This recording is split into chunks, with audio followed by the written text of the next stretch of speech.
Infection आणि या थुंकीद्वारे होणारे हे आजार आहेत. टीबी सारखा महाभयंकर रोग सुद्धा या थुंकीमुळे होतो. थुंकीमुळे आपल्याला आपला रोग दुसऱ्याला सुद्धा होऊ शकतो. म्हणून सार्वजनिक ठिकाणी कुठे थुंकायचं नाही आणि तुला थुंकू द्यायचं नाही. रे तुला काय प्रकृतीचा अधिकार नाही. मागचे सांगितले ते प्रकृती झाली नाही. हे आजपासून काय आतापासूनच आम्ही कायमची बंद करतो. मला सर्वांनी माफ करा. I am very sorry.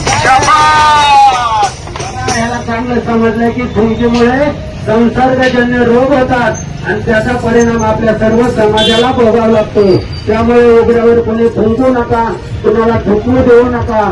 शासकीय ठिकाणी कानाकोपऱ्यात आम्ही बघतो सगळे पिचकाऱ्या मारलेल्या असतात. तर असं कोणी करू नका.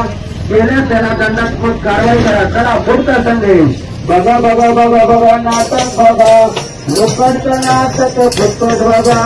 बघा बघा बघा बघा नाटक बघा, लोकांचं नाटक फुटत बघा. हो पाहुण्या, आता तंबाखूवाला धरला, प्लास्टिकवाला धरला.